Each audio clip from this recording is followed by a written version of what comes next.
Hello, everyone. Welcome to the session and thank you for joining in. My name is Jyo Shukla. It's pronounced without the Y in case you're wondering. So I'm Jyo, and I'm joining you tonight from Sydney, Australia. And we are going to be talking about how you can utilize the power of data to elevate your customer experience. Now, this is going to be a very high-level overview, so you don't have to be an expert at data science or at customer success in order to follow the session. I'll tell you a little bit about myself before we begin.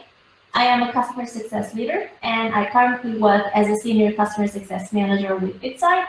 And over the last 10 years of my career, I've helped SaaS companies implement and deliver strategies that lead to positive customer outcomes and optimal utilization of software for customer businesses.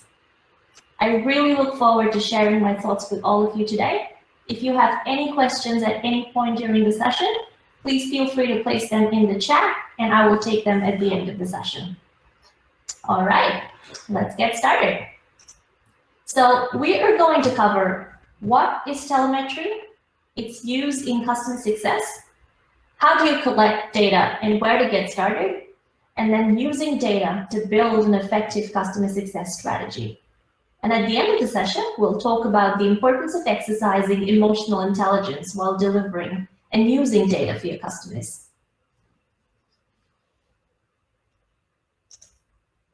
I'm pretty sure you've heard this at some point in your careers. Customer is king. It's a good old saying, and I think it continues to hold no matter what industry you work in. You know, whether you're a mom and pop shop or you're a multi-million-dollar corporation, businesses are constantly looking for ways to wow their customers and create delightful experiences for them. And believe it or not, data is the key to your customer's kingdom. Equipping your team with the right data is not only going to help them with what to sell, how to sell, and who to sell it to, but also to really elevate their interactions with customers at every stage of the customer lifecycle. And that is what is going to keep your customers coming back to you for more and more and more. So I'm going to introduce you to the term telemetry, which is an important and effective tool in your customer success and retention strategy. So first things first, let's talk about what is telemetry. The origin of this term, interestingly, is actually medical. If you've ever been to a hospital, you know how they attach you to a device that's got a monitor that displays all of your vital stats on a screen. So your heart rate, your oxygen saturation, your pulse, your temperature, it's all up there on a screen in real time for your doctor and his team or her team to watch. And that helps them determine any drastic changes to your vital signs that are going to need their attention. So basically, it's a summary of how you're doing at that point in time using a few metrics that are indicators of good or bad health. That, in a nutshell, is telemetry. Now, the geniuses of the software world have taken inspiration from this concept to collect, analyze, and use data to give us the vital signs of health for our customers. And this could be as simple as a store looking at their online sales records to say that most people who bought a white shirt also bought blue jeans to go along with it. So those two products sell well together. Or a big corporation using multiple data points from different sources to assess the health and behavior of their customers. It could be as simple or as complex as you need it to be. Now, when you apply this to the world of software as a service, where businesses are continually thriving in a subscription economy, how does it work then? Wait, first let's take a step back. Let's talk about subscription economies for a bit. A subscription economy is a trend of companies shifting from the traditional paper product model to a subscription business model. So basically, instead of charging a one-time fee for your product, you offer a recurring subscription to your consumers in exchange for access to a product or a service over a period of time. And by signing customers up in subscription services, companies can actually extend their relationship beyond just one transaction into a longer-term engagement. And in the software industry, the boom of these subscription economies has led to the creation of success functions. And these are seen as the backbone of renewal retention, and expansion for customer accounts. So this is a group of people that helps to ensure that customers are well onboarded, well adopted, and hence well retained. And when you're building out your customer success function, equipping your team with the right data is really important. It's going to really, I'm sorry, I think I moved slides a bit too fast. It's really going to help them sell better. It's going to give them signs of health for your customers and read those signs that the customer is displaying, whether they're looking good or bad. And in a nutshell, really help and read actions with customers in a more personalized and more proactive manner, right? So if you're looking to equip your team with the power of telemetry statistics, the first question that comes to mind is, what kind of data do you collect? And I sort of divided that for you into 3 broad categories. So the first category is subscription data. This is data about your customers' purchase. You know, their company, what kind of business model do they follow? Where are their headquarters? What kind of money are they spending with you on a monthly or an annual basis? Who are your champions? Who are your exec buyers? Who are your key users? Where are these people located? So basically, a mix of qualitative and quantitative information that gives you deeper insights about the business and the people at the customer side that you're going to be working with. The second one is usage data. So this would be things like how many licenses are they using out of the ones that they've purchased? How many users and how many times have those users logged into your platform during a certain period? You've got your help desk data, such as the number of support tickets that they've raised. That's going to give you an idea of what kind of issues they might be running into, you know, or whether they're consuming resources in emails that you send to them, or resources from your websites, white papers, etc., that you publish, and any other channels that give them the chance to sort of dive deeper into your product and what it does. And then most importantly, a log of the kind of meetings that they've had with different departments. Have those been escalation meetings? Have those been exec business reviews? Are they regular check-ins with your customer success teams? Are they roadmap sessions with your product team? That also feeds into the experience that they're having with your product. And then we've got a third category, which is the most important one, which is insights from the customer success and accounts team. So what do you gather from your conversations with your customers? Because look, honestly, sometimes what happens is customers could be looking all healthy in your dashboards, and their metrics could all be in the green zone. But if you sense something during your interactions with them, it is worth adding to their health chart. Okay? Remember, nothing, and I mean absolutely nothing, can trump the human connection that you make with your customers. So it's very important to take that into account while analyzing their health, right?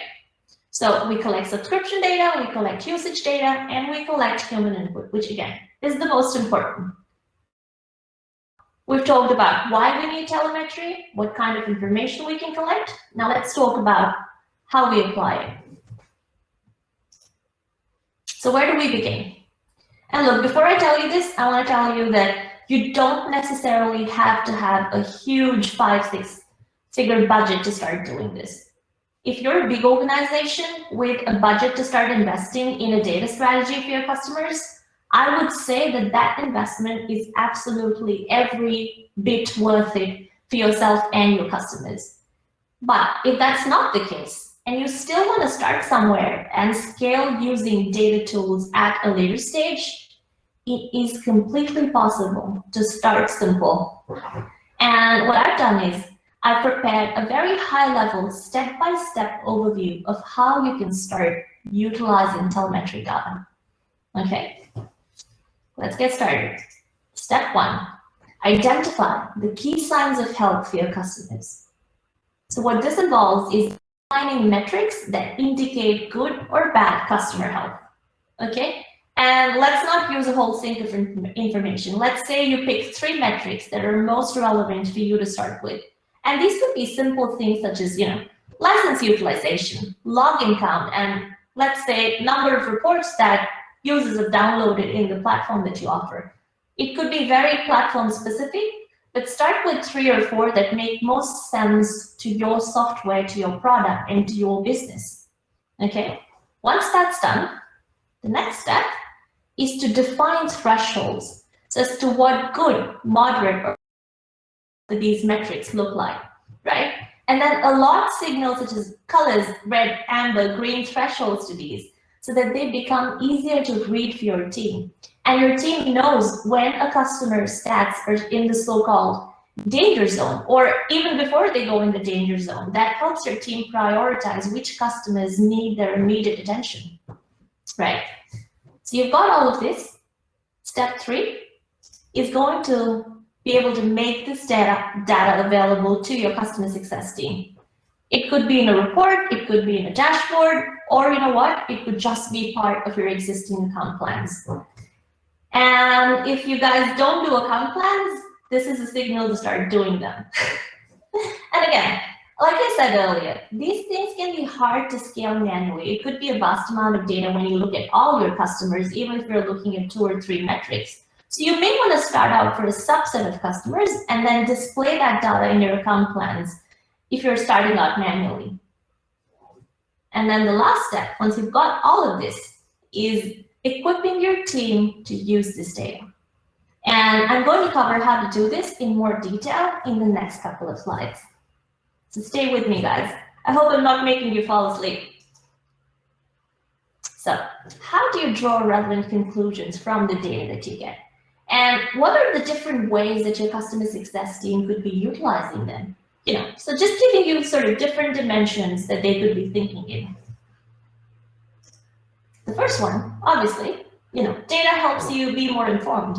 So they can go from being reactive to being proactive in the way that they service your customers. Like I said earlier, it's going to really elevate their interactions when they use data to identify either pain points or areas of improvement. And that really adds value to your discussion with customers, right? You could also use this information to segment your accounts into groups or categories. And look, because the learning from different customers in the same segment could be applied across one another, this really helps your customer success teams, again, be better equipped to deal with your customers. And segmentation is key to prioritization, right? The third thing is predicting outcomes that drive expansion opportunities. So this would be upsells, cross-sells, etc. And not only that, it could also be gauging threats to renewal. Data helps your team more accurately in predicting a customer's future purchasing decisions and willingness to buy. And it also enables your team to provide more sort of accurate insights into how individual customer life cycles can drive revenue. And then the last point that I've mentioned here is building a digital customer success motion. Customer success is not just for your high revenue or strategic accounts. You can actually use the power of data to scale your customer success practice and cover all of your customers. And this holds true even for businesses who have very high-touch engagements across large deal sizes. Your digital customer success motion can actually target customers with similar metrics, and you can use them in mass outreach strategies such as webinars, email campaigns, etc. And that's going to help you achieve personalization at scale. Now that is really leveling up your engagement strategy, right? All right, we're close to the last part of our presentation. And I want to focus on the delivery of insights that you receive from data to your customers. Again, part of equipping your team to use that data that's made available to them. And that is where your emotional quotient comes into play. Remember, we're living in a of information overload, and so are our customers. Knowing what you know is one thing. Knowing when and how to convey it to others is a whole different skill set, I believe.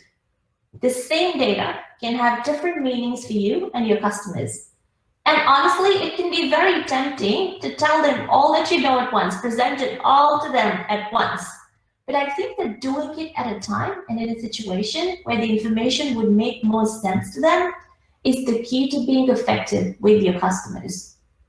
And look, emotional intelligence, I think, is a skill that no matter what role you're in, and irrespective of whether it's a leadership role or not, it's an important skill to have. But I just think that it's just more true for someone in a customer success function.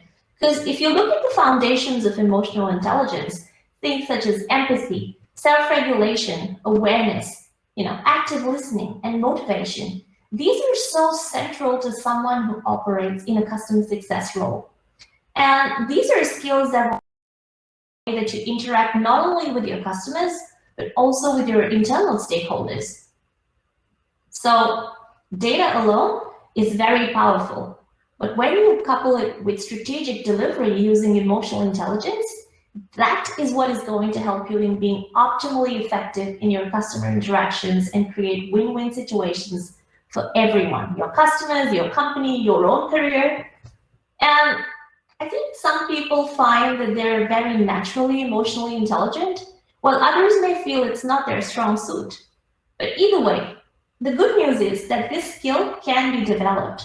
So even though this is supposed to be a discussion about data, I'm going to leave you with a few books and resources about emotional intelligence in the chat, because I think that that is really the key to unlocking the delivery of your data insights. And that brings us to the end of the presentation. I am going to look at the questions in the chat now in a second.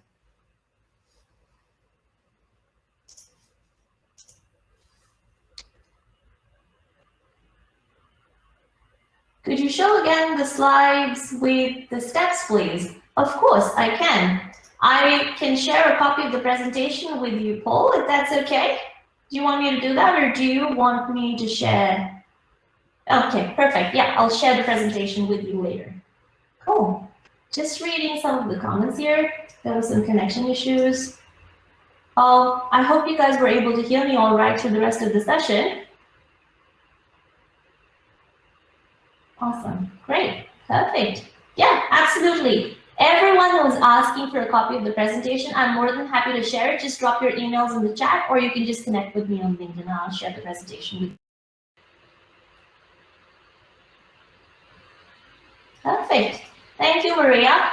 I really, really appreciate you guys being here. I appreciate all the comments and everyone who's dropping their email in there. I will make sure I share the presentation with you. Thank you so much, guys, for joining me. Thank you very much. I really appreciate your time.